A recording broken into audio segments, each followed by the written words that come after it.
everyone. Welcome to a Wee Peace podcast, the official podcast of YouthLink. Thank you for listening to us today. And today we're celebrating International Women's Day, in particular thinking about women in youth work. And today we've got two beautiful ladies who are going to answer some questions for us. One is the lovely Lydia Hamilton, and the other is the lovely Kira Watson. So welcome to you both. Thank you. Thank you.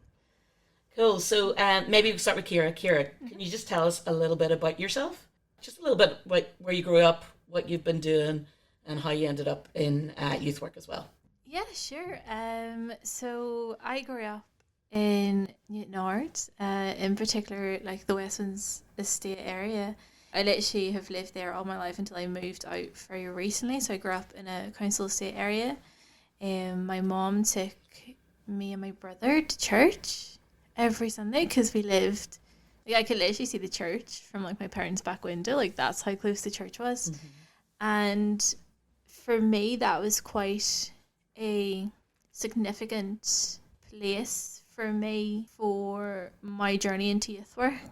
So church had like everything going, it had Girls Brigade, it had Sunday school, it had a thing called Kickstart, which happened like after church, and it was class. And we had Good News Club, we had Holiday Bible Clubs, we had everything, and my mom sent me to it. And then around 14, 15, we grew older, and church started this youth group called SPY, which was Greenwood Presbyterian Youth.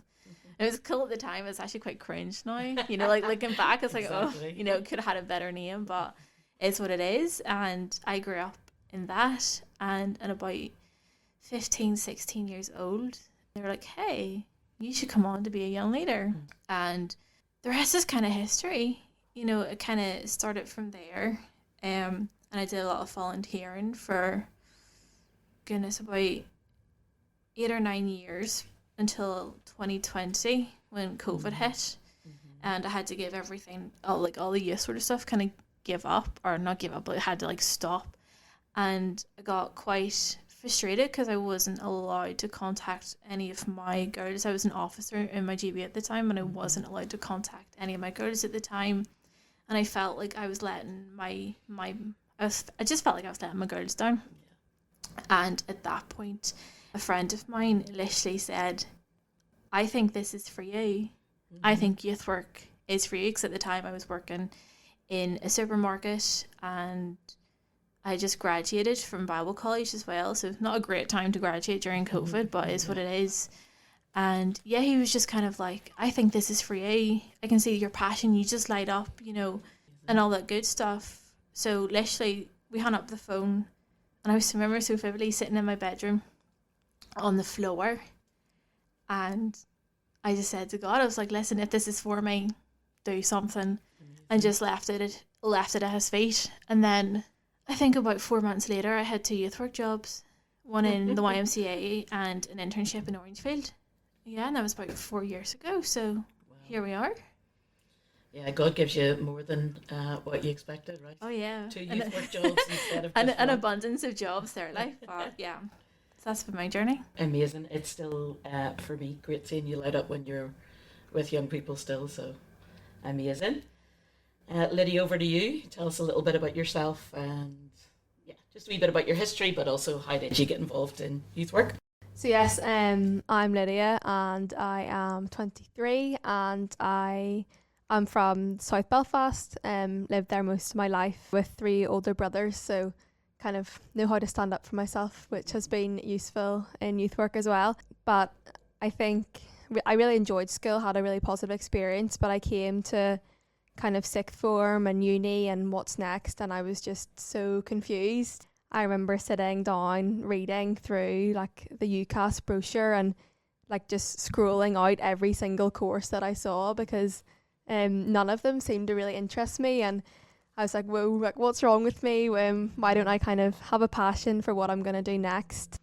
So I ended up having the opportunity to take a gap year, and the youth worker in my church said to me one evening, have you thought about maybe like spending the year working in the church, working with the young people and serving as an intern? And that was so not on my radar for what was going to be next for me. And it was so far out of my comfort zone. I think my response was, well, you know, if you're a youth worker, then you have to stand in front of people and speak. And that is something that I could not do. But I had this feeling deep down that I knew it was the thing for me for that year. So went along with it and learned very quickly that being a youth worker is not just being the person at the front who speaks, but actually there is so much more to that. And over that year, I just found this passion for working with young people and for getting to know them, for seeing how your relationship with them and your teaching to them could just be so positive. And I grew in confidence in leading and even standing in front of people and speaking. And I just, that feeling that I had deep down, I knew that like this was something for me. So after that, then I was encouraged to apply to uni and do some training. So ended up on the degree programme, which was ran through YouthLink with Merlin's, and studied a degree in applied theology with youth and community work, and had a really positive experience over those 3 years. I got to continue to work in my church as my placement, and just, yeah, doing that was so good, so beneficial, and just, yeah, so pleased to be able to have had that opportunity. And then pretty much straight after that, in the May when I graduated, the opportunity came up at YouthLink for the Empower to Transform posts, and yeah, here I am today. So it's been good. Amazing. Kira, do you mind just explaining to the audience what is the Empower to Transform project? Because I know both of you worked on that project in different places. Yeah, so the Empower to Transform project is a EUPB, I think that's the right letters, funded youth/good relations program. So we're based, there's 4 organisations. There's us, there's YouthLink, there is Youth Initiatives, YMCA and MenCap, all across predominantly the north of Ireland. And then we've got a couple of people in and around the borders of like Dundalk. I think that's the only border county we have at the moment, isn't it? Yeah. So yeah, we're all kind of scattered all over the place, doing lots of most of us are either in communities or we're in schools with a community-based aspect. And for me personally, I'm based in Larne High with a community-based aspect. But yeah, it's just kind of coming alongside 14 to 25-year-olds, 24-year-olds, kind of building their confidence up, getting them to kind of expand their horizons and to see like what's beyond their communities. And yeah, I think that's kind of it. It's been a lot of fun. Fantastic. Yeah, it's a project that I'm involved with. It's amazing working across the north of Ireland and the border counties and working with different organisations, and there's a lot to learn with that, but there's just a lot of like great things that come from it, you know. Lydia, can I just ask you a little question about faith? So both of you mentioned, you know, being involved in the church and how much that had kind of impacted you in thinking about youth work. Can you just say like, what is it about your faith that would kind of direct you maybe to continue in youth work or to want to do youth work? Well, I think like for me, that's the basis of why I want to do the things that I want to do and why I want to do youth work in maybe the way that I look at it. I think the values that we're kind of taught in youth work of caring for people, like establishing relationships, of wanting to see them take positive steps, that comes from the Bible, that comes from understanding the kindness and the goodness that God has given to us, and therefore us wanting to go out into the world and to be like that, to reflect who He is. So for me, that's at the very core of what I do. And I just think, yeah, young people need Jesus. Ultimately, He is the one who will transform their lives. So therefore, being able to show a little bit of who He is in the way I act or the way I can care for them is the best motivation to do what I do. And Kira, would you add anything else? I don't think I can. I think it's kind of sums really it up pretty well, actually. Excellent. Yeah, I feel like at YouthLink, a lot of us have a personal faith and we're able to kind of talk about it and share about it, but also to really pray and ask God for help. Particularly this morning, I felt like I really needed God's help. I reached out to a couple of people and asked them to pray for me, and it just made a real difference today. So yeah, we're really blessed to work in such a great environment. Just going to kind of move on, because really what we're thinking about is women and how wonderful we are, and celebrating what we as women are and what we do. What is it that you think, Lydia, we'll start with you first, that women bring into the youth workspace? What is it that we're bringing?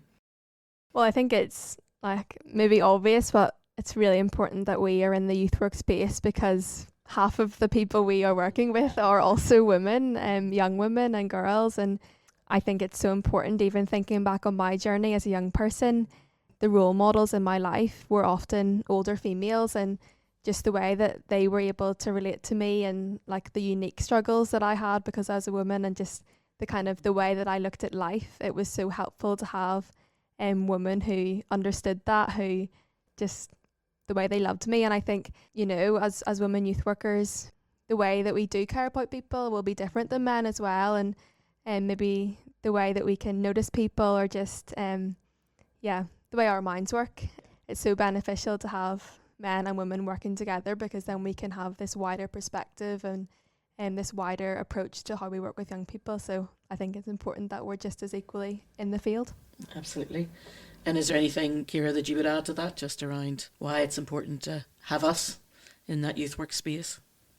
Yeah, I think I just kind of just want to echo what Lydia said. You know, representation does matter. I had a different experience growing up in sort of different youth organisations. The only sort of one that the exception to the rule was GB, but everywhere else was very male dominated. It's very male dominated, which, you know, has its strengths, but then I didn't really have very many females to look up to. So yeah, it's just that representation, because like Lydia said, we're going to face things that men typically don't. Mm-hmm. And so it's just kind of nice to have that trusted female and be like, hey, this is what I'm going through, can you help? So we tend to have that, like, that motherly compassion quite instinctively, whereas no shame to men, they obviously don't have that. And so I think that's quite a unique, we can bring a unique kind of love and a unique kind of care to our young people, both like young men and young females, you know. So yeah, I think what we bring to the table is quite special. Yeah, I agree. I totally agree. I would, of course. So when you're thinking about working with some of the young women that you have worked with, or that you are going to work with, like, how can we as women, or as older, you know, mentors, or older people like me, very old person like me, like, how can we help them to grow and develop and flourish? I'm kind of thinking, because my work in Lauren is mostly all men or all boys, so I'm kind of thinking back to my time when I was kind of primarily in community, in Bangor and in East Belfast. It was just coming alongside them, like the girls. A lot of them obviously faced, you know, like body image issues, self-esteem issues. A lot of them were kind of put down because they were girls and that they were females, and that they were subjected to kind of like, you know, stereotypical, oh, you're a woman, so you have to do X, Y, and Z. So it was kind of just coming alongside them and teaching them, hey, actually, no, you're better than this, and showing them like, hey, do you know, remember when you like helped organize like this massive football event, or do you remember when you did, you know, things that are not stereotypical for their gender, you know, and be like, hey, actually, you're so much more than just a woman, you're so much more than just a girl. And that's, for me, so beneficial for them. And like, you know, especially back in Bangor, we had to teach our girls, and it made me so sad, we had to teach them quite a lot about consent and like, you know, that's like the whole world surrounding that, because they didn't know. And now, you know, given the light of recent news in Northern Ireland, it's just kind of like, it's so prevalent, and they wouldn't be comfortable having those conversations with our male youth workers. So yeah, I can't remember what the question was, but it's just such a privilege to be in this position to help young girls be like, hey, the future is better because of who you are, rather than because you're a girl. Yeah, absolutely. And you mentioned something that just was coming to my mind as well as we were speaking. You know, Northern Ireland has one of the highest rates of violence against women and girls, and I know the Stormont has recently put a whole thing in place, money as well, not enough, but money in place to help to deal with this. Is there anything that you, Kira, and you, Lydia, could do as a youth worker to kind of help with that, to help girls, understand their own power? I think education, for a start, is really, really important. It is really unfortunate, it's like you said. So Northern Ireland is third most dangerous place in Europe for women. And at the moment for me, especially kind of working with GB and my girls there, they're 13, 14 years old, 14 to 16. It's just education, and it breaks my heart, but it's just like how they can keep themselves safe, self-defense classes, what they do if they find themselves in certain situations. But then also being like, it's kind of like a weird tightrope, because you're kind of like, you want to teach them all these things, but you're also like, don't be afraid to go out and live. Like, you have a place in this world. You know, God has put you in these areas for a reason. Please don't hide away in your bedrooms because you're afraid that you're going to get hurt. So, yeah, just education. And then even holding guys accountable as well, you know, to be like, try to change their attitudes and change how they see how they see girls and how they see young women, you know, but kind of doing it in like a positive way, rather than being like, hey, you're wrong, rather than being like, hey, so why do you think like this, or what made you what made you come up to this conclusion? So yeah, I would just home in that education is so incredibly important. Lydia, would you add anything else? Yeah, I completely agree. And I just think as well, like, we have a duty to show younger girls that they're so valuable. Yeah, it makes me sad when I'm like with a group of younger girls and I just see that like everything that they kind of seek to do to themselves, or like the image they portray, is all just because they like want the attention of others. And that's what they need to be validated, and actually to challenge them in that attitude and to like really help them to understand like that is not where their value comes from, but actually like they are like, you know, a wonderfully made human being, and none of that is dependent on like a relationship or an attention for other people, and just to love them just as they are. Wonderful. My goodness, two brilliant answers. Yeah, if we could take that and roll it out across Northern Ireland, that might help with you know, Stormont rolling it out across, all of Northern Ireland. Amazing. So what I feel right now is kind of like your passion for young women, your passion to help them to grow and develop, and also to help them to protect themselves, but also be themselves, which is so exciting to me. So kind of connected to that, like why is it important that we celebrate like a day like International Women's Day? Why is it important, you know, for us to do a podcast, for us to be encouraging our young women, Kira? It's just, we do some incredible things. You know, we have been, I don't want to use the word oppressed, but, you know, the odds have been against women for a really long time. And now we've kind of come into an era where we are like mostly equal, you know. I think for me, that's something to be absolutely celebrated, you know. Like, I'm thinking of like, and I can't think of the names specifically, but like there's really famous scientists who are females, you know. Is it Amelia Earhart, the first female to go around the world? Or like, of course, I'm going to have to bring up Taylor Swift, like the most successful artist in the world. You know, for a really long time, people have tried to silence females, and people have tried to keep us in boxes or in the kitchen or, you know, in the home. Whereas actually, no, we are so much more than that. You know, we're so much more than, if you want to be a housewife, like pop off to you. But, you know, like if we want to be more, we can be. And just to kind of celebrate the achievements that females have done. And just to encourage the future, you know, to encourage young girls and to encourage like toddlers and children, like just anyone like who's coming up as female, be like, hey, this could be your life too. This will be your life too if you want it. So it's to celebrate what the people that came before us, and it's to celebrate and to, you know, be excited for what's to come for us. Yeah, I think it's just like, it's interesting as well just to open up that question of like female youth workers, like actually what is the difference that we bring, and even thinking maybe when you start a new job or you get placed in a new team and work. And something that's just came to my mind during this chat is like, actually do I appreciate what is different about the way I work and maybe my colleague who is a male works, and actually do we find those like things that we can do that are really valuable and maybe unique in the work that we're doing, because we're different, but actually like celebrating that there's amazing things that each of us can kind of do differently that work really well together. So I think it's just it's helpful to bring up that conversation, especially as we're in this month, and think about it specifically in the youth work field. Fantastic. Yeah, and I think this is what this podcast has just been about. It's about exploring ideas, thinking and you know, reflecting, but also hoping that this will start a conversation with anybody who listens to this podcast around women, the power that women have, the power that maybe some people need to take back, the power that some women need to stop taking. I know women in all different situations who do different things, but just to celebrate us and how wonderful we are, because I think we are amazing. And yeah, get people thinking and get people recognising that, yeah, women are special and that an International Day is really, really important. So I hope everybody who listens to this will do that and think about it, whether you're male or female, and think about what it is that you bring, you know, to your family, the people that you work with, the people that you hang out with.